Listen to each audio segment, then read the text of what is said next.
এখন পঞ্চগড় কেন্দ্রীয় শহীদ মিনারে এসেছি। এখানে আমরা শহীদদের স্মরণে বিভিন্ন জন তাদের স্মৃতি রক্ষার্থে আঁকাআঁকি করছি। আমরা খুবই খুশি, আনন্দিত যে আমরা একটি স্বাধীন দেশ আবার ফিরে পেয়েছি। বাংলাদেশের প্রতিটি জেলা নতুনভাবে এই স্বাধীনতাটাকে উদযাপন করছে, তাহলে আমরা কেন করব না?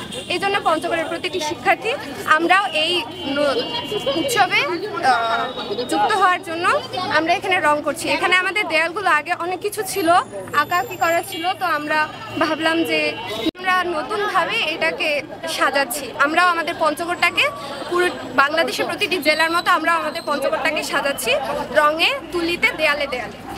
আমরা বাংলাদেশটাকে রঙিন করতে চাই, নতুনভাবে আমাদের বাংলাদেশকে আমরা গড়তে চাই। সেজন্য তরুণ সমাজ থেকে শুরু করে জনসাধারণ সবাই নিজের মতো করে এগিয়ে আসছে।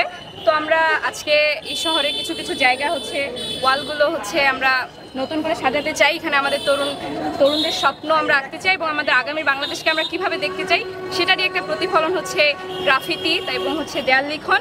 এগুলো আমরা করছি। মূলত এটাই, আমরা একটা সুন্দর বাংলাদেশের স্বপ্ন দেখি এবং আমরা এই সংস্কারের কাজ আরও এগিয়ে নিয়ে যাব। আমরা ৩৬ জুলাই মানে ৫ আগস্ট স্বাধীনতাটা এনেছি, সেটারই এটা একটা প্রতিফলক আমরা এখানে আঁকার চেষ্টা করছি। জানি না কতটুকু সার্থক হয়েছি, তবে এখানে এই চিত্র এঁকে আমরা অনেক ধন্য।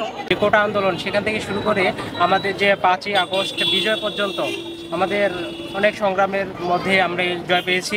কারণ আমরা চাই আমাদের দেশকে নতুন করে সাজাতে এবং আমরা চাই সকল প্রকার দুর্নীতি, অন্যায় যাতে এই দেশকে দুর্বৃত্ত